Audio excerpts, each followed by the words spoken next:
Very good morning to everyone. Welcome to your science class. So, in our previous lecture, we have done the diseases caused by microorganisms कि कौन सी disease कौन से microorganism से होती है, and then we did the modes of transmission of pathogens कि किस mode के थ्रू वो पैथोजेंस हमारी बॉडी में एंटर करते हैं and then they cause the related diseases. Fine. So now today we are going to start with the topic that is prevention of these diseases. In diseases से बचाया कैसे जा सकता है. ठीक है, हम कैसे बच सकते हैं diseases से. सिंपल से अगर आपको कॉज याद है कि डिज़ीज़ का कॉज क्या है, तो मेन थिंग इज़ कि उस कॉज को हम हटा सकें उधर से. जैसे कि अगर हमारा कॉलेरा का कॉज क्या था, कॉलेरा का था कॉज कंटामिनेटेड वाटर. ठीक है, दैट मीन्स तो उसकी प्रिवेंशन क्या होगी, यूजिंग डिसइंफेक्टेड वाटर, है ना, कि वाटर को हम क्लीन करें, आरओ वाला पानी पिए या बॉइल्ड वाटर पिए. ठीक है, और साथ में कि वो वाटर कंटामिनेट हो कहाँ से रहा है उसका सोर्स ढूंढ के उसको ख़त्म करें. That means proper disposal of waste should be there. Waste should not be disposed here and there कि वो पानी में या अंडरग्राउंड वाटर में मिक्सअप हो जाए और वो अंडरग्राउंड वाटर हमारे पास आ जाए पीने के लिए. Then malaria and dengue were caused by mosquitoes, so we have to control the mosquitoes, है ना. So mosquitoes का पहले तो breeding place क्या है, stagnant water. कहीं पे भी पानी खड़ा है, that is the cause of breeding of mosquitoes. तो सबसे पहले हम कहीं पे भी पानी को खड़ा होने ना दें अपने घर के आसपास वाले एरिया में स्पेशली. और अगर मच्छर हैं घर में, देन मॉस्किटो रेपेलेंट्स यूज़ करें, ओडोमॉस यूज़ करें, ऑल आउट यूज़ करें. ठीक है, और अगर इनमें से कुछ भी नहीं यूज़ कर सके तो मॉस्किटो नेट्स यूज़ कीजिए. पूरी फुल स्लीव्स की आप शर्ट्स पहने एंड पैंट्स पहने. ठीक है, means your body should be covered fully. Fine. And some diseases which are caused like tuberculosis, polio, mumps and tetanus, ये जो है इन diseases से बचने के लिए, क्योंकि as these are caused by through air, air के थ्रू वो हमारी बॉडी में आ रहा है बैक्टीरिया. सो अगर उसका एक तो है कि हम आजकल जैसे चल रहा है कि माउथ कवर करके चलें या कुछ ऐसे करके चलें, बट जैसे अब टेटनस है, टेटनस सॉइल के थ्रू होता है, तो उसको वाउंड को आप कवर करके रखेंगे, लेकिन कुछ जले हुए वाउंड्स होते हैं जिसको हम कवर भी नहीं कर सकते. तो ऐसी चीज़ें के लिए means we should be vaccinated at the prior basis. We should be vaccinated at the prior basis. So मैंने आपको पहले भी बताया था कि वैक्सीनेशन से क्या होता है, हमारी बॉडी में इम्यूनिटी बिल्ट हो जाती है. मीन्स कि जब वैक्सीनेशन क्या है, vaccination is the suspension of weekend micro organisms. जो माइक्रो ऑर्गेनिजम्स कॉज करते हैं वो कोई स्पेसिफिक डिजीज़, वही फॉर्म हम वीकेंड फॉर्म में या किल्ड फॉर्म में बॉडी में एंटर कराते हैं, ताकि हमारी बॉडी की एंटीबॉडीज़ उसको पहचान जाएं, हमारे जो स्पेशल सेल्स हैं हमारी बॉडी में उसको रिकॉग्नाइज करके उसके अगेंस्ट एंटीबॉडीज़ क्रिएट करें, ताकि हमारे अंदर उसके अगेंस्ट इम्यूनिटी बिल्टअप हो जाए, ताकि जब भी वो बैक्टीरिया या स्पेसिफिक माइक्रो ऑर्गेनिज्म हमारी बॉडी में एंटर करे तो स्पेशल सेल्स उसको रिकॉग्नाइज करके साथ ही साथ उसकी केमिकल्स रिलीज़ कर दें एंड डिस्ट्रॉय कर दें उसको. ठीक है, ताकि उसकी पॉपुलेशन इंक्रीज़ होने से पहले पहले वो ठीक हो जाए. Then we have seen that ringworm और एथलीट फूट, ये जो प्रॉब्लम्स होती हैं ये हमारी हाइजीन से रिलेटेड होती हैं. अगर हम हाइजीन अच्छे से नहीं रखेंगे, क्लीन नहीं रखेंगे एरियाज़, या हमारी बॉडी के किसी पार्ट को हवा नहीं लग रही है, कम लग रही है, जैसे हम शूज़ ज़्यादा पहन के रखते हैं, तो क्या होता है कि हमारे और उसको शूज़ जैसे रात को उतारे आके ठीक है, वर्क एरिया से आके अपने शूज़ उतारे, देन ऑल्सो उसको क्लीन करके उसको ड्राई करना ज़रूरी है। अगर किसी स्पेसिफिक एरिया पे पसीना बहुत ज़्यादा आता है तो उसमें वहाँ पर पाउडर लगाना, उसको क्लीन करना, उसको हवा लगने देना, ड्राई रखना बहुत इम्पॉर्टेंट है। अगर वहाँ पे थोड़ी सी भी नमी, मॉइस्चर रहेगा देन डिज़ीज़ होगी। सो इसी वजह से रिंग वॉर्म और एथलीट फूड जो होते हैं, these are the diseases which can be prevented by maintaining good personal hygiene. This is the ringworm. See ringworm, ये इसका नाम ही रिंग वॉर्म इसीलिए पड़ा है क्योंकि जब ये स्किन पे फैलती है तो ये रिंग की तरह बन जाती है। Then this is the athlete food, ये फंगस लग जाती है इसमें, ठीक है। और ये फंगस लगने से क्या होता है कि ये सारा का सारा इसकी जो ऊपर वाली स्किन है हमारी, ये उतरने लग जाती है एंड बहुत ज़्यादा इचिंग और पेन भी होता है, ठीक है। सो एथलीट फूट यहाँ पे भी स्पेसिफिकली हो रहा है, सारी की सारी जो स्किन होती है वो उतरने लग जाती है और बीच में फंगस का जैसे ये कलर सा भी फंगस वाला आ जाता है।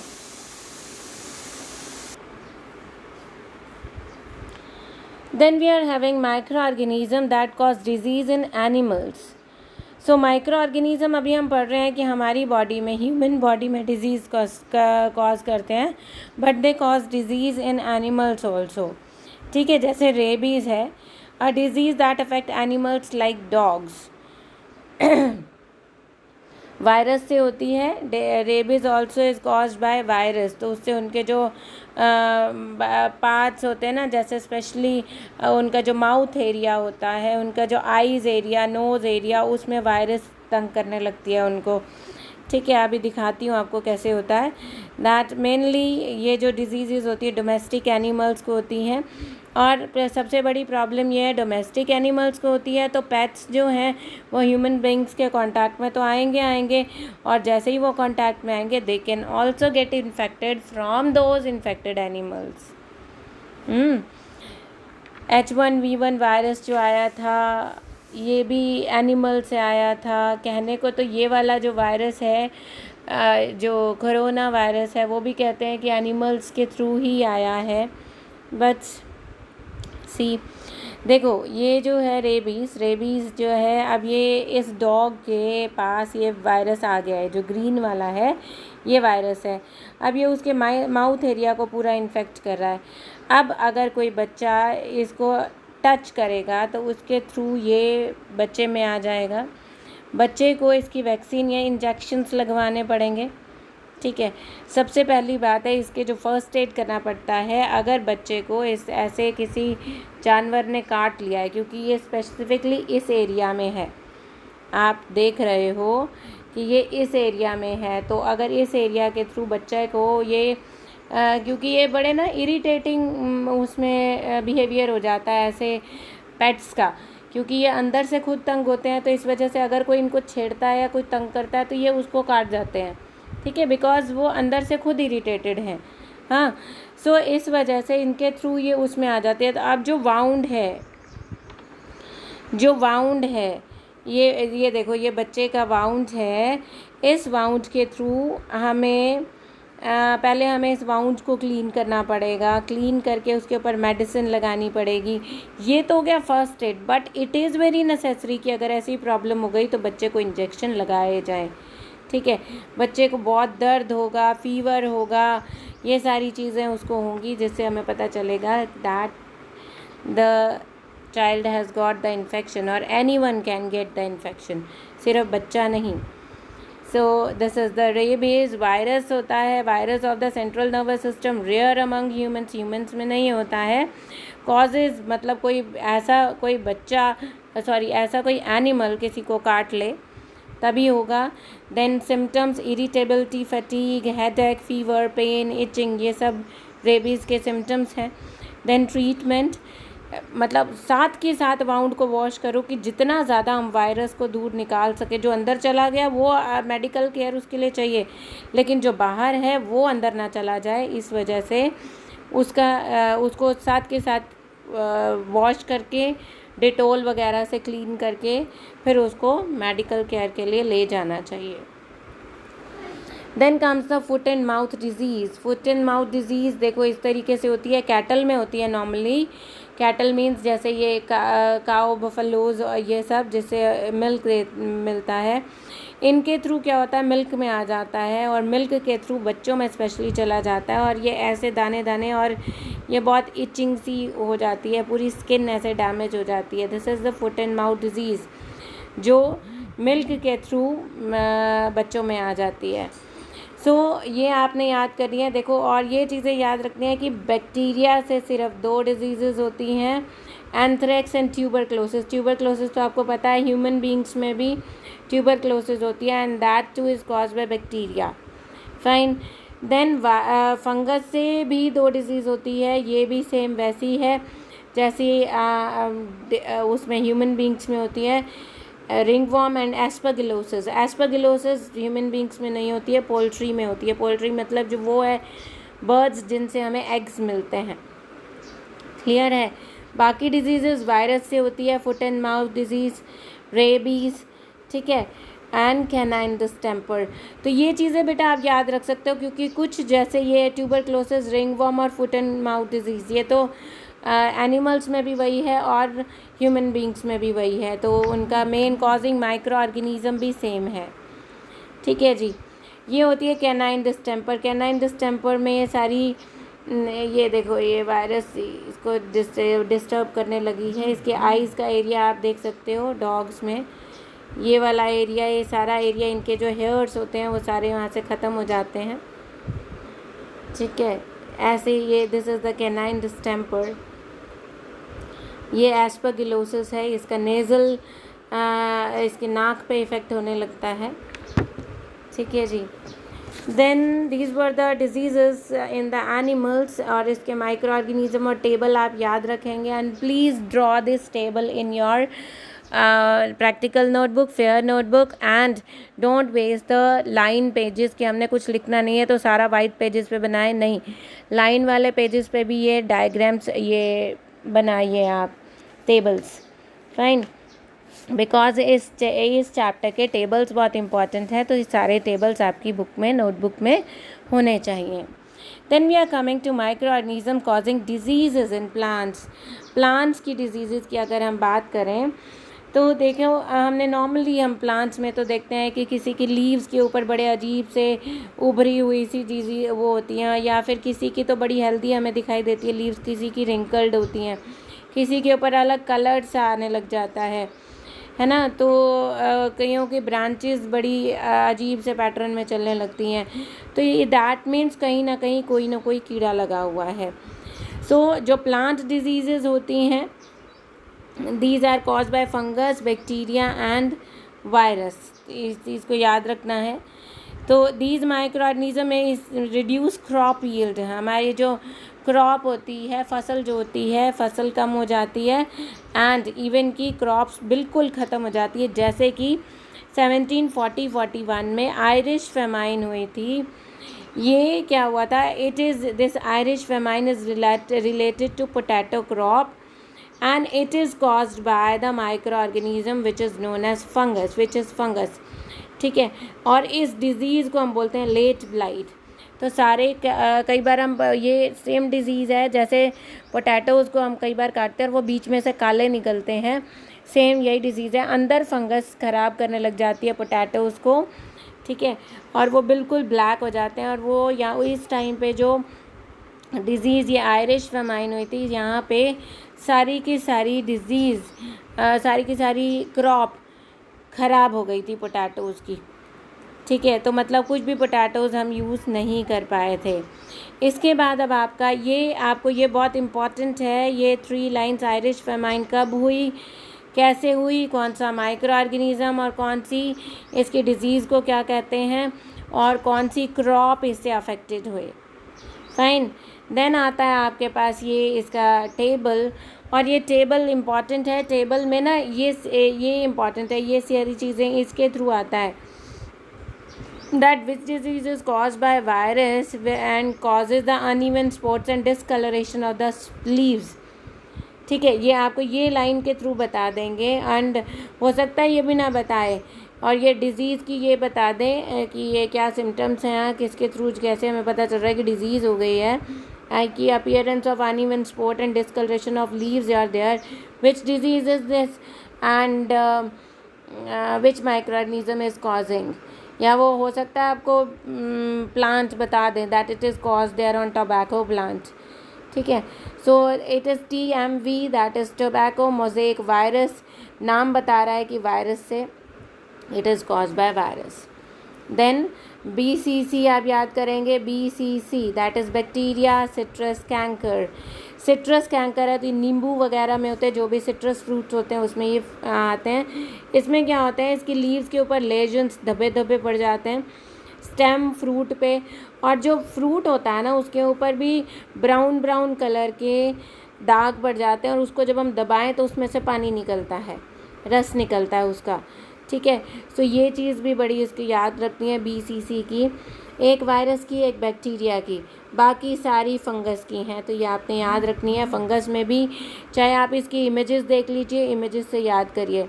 ठीक है, सो रस्ट कलर अगर कहीं आ जाता है then you have to write rust of wheat, rust of wheat.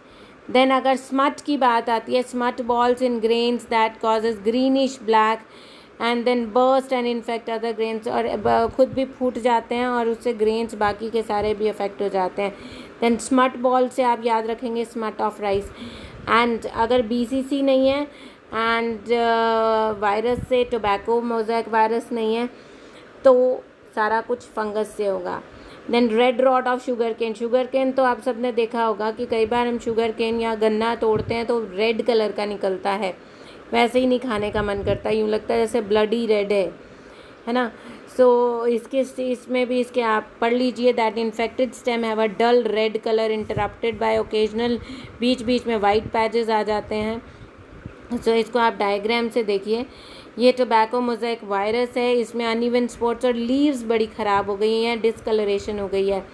ये रेज्ड सॉफ्ट मार्जिन्स होते हैं, नींबू के ऊपर दिखा रखे हैं, और this is caused by bacteria and this is citrus canker. Then ये देखो, ये फंगस हो गई है वीट के ऊपर, ये रेड कलर रस्टी सा भी है, प्योर रेड कलर नहीं होता है, रस्टी कलर होता है। Then this is the smut of rice.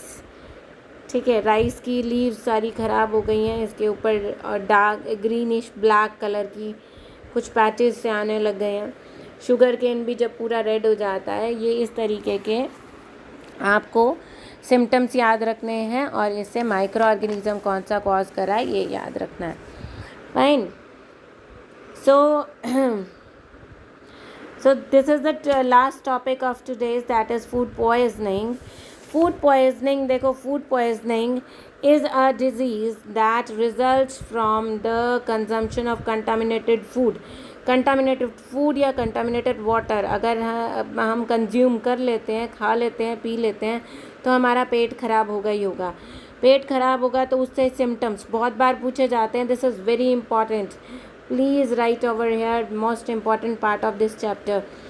ठीक है, तो इसके सिम्टम्स क्या होते हैं? वॉमिटिंग, नोजिया, वॉमिटिंग की फीलिंग, अंदर से घबराहट सी होना, स्वेयर, pain in abdominal region. Abdominal region means पेट वाले एरिया में पेन होने लगता है। Diarrhoea, loose motion and dehydration, पानी की कमी होने लगती है, जिससे हमें वीकनेस, थकान और नर्वस सिस्टम डैमेज हो जाता है। ठीक है, ये जो सिम्टम्स हुए वो किस वजह से हुए? अब ये बहुत बार पूछा जाता है question, name 2 bacterias which cause food poisoning and the fungus. ठीक है, तो फंगस एस्परगिलस, नाम बता रहा है, Aspergillus and fungus rhyming words है ना। देन स्टेफिलोकोकस तो हमने पहले भी याद किया है, it is a type of bacteria, and clostridium is also there. So ये बहुत इंपॉर्टेंट है, ये याद करेंगे, फंगस याद करेंगे। क्लियर है? देन आपकी इस फूड पॉइजनिंग से हम बचा कैसे सकते हैं? इट शुड बी मतलब food should be freshly prepare.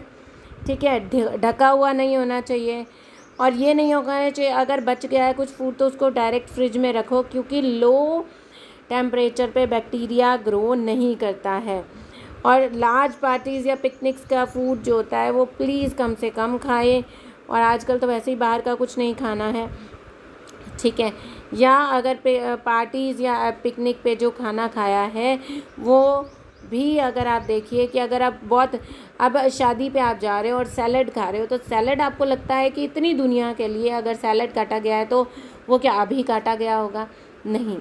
और ये जो अनियन है या खीरा है, ये माइक्रो ऑर्गेनिजम्स को बहुत जल्दी एब्जॉर्ब करता है, तो हमें पहले का कटा हुआ कभी नहीं खाना चाहिए। हाँ ठीक है, स्नैक्स ऐसे होते हैं जो फ्रेशली प्रिपेयर हो रहे होते हैं तो वो खाइए। चपाती फ्रेशली प्रिपेयर हो रही होती है वहाँ पे, जैसे पंजाबी स्टॉल लगी हुई है तो वो खाइए।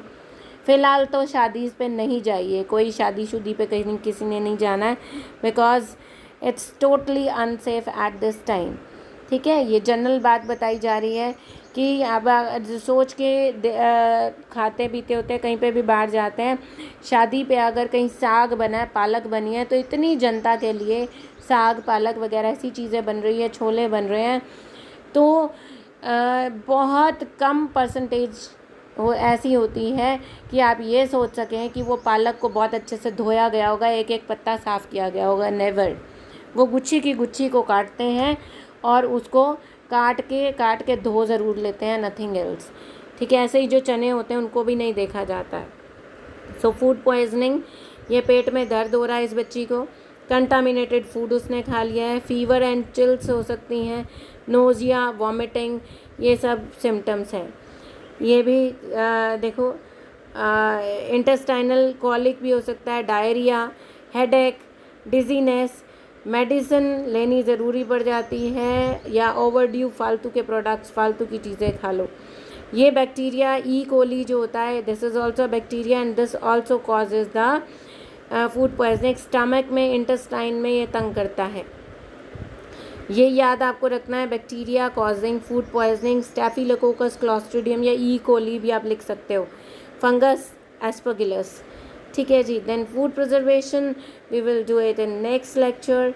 सो thank you for now and do read up to page number 28, and I'll be sending you the quiz of these 2-3 pages, and these are very important, so do read the chapter up to page number 28 and you will be getting quiz related to this. Thank you very much. Read it, do the homework, and stay safe. Take care of yourself. Thank you.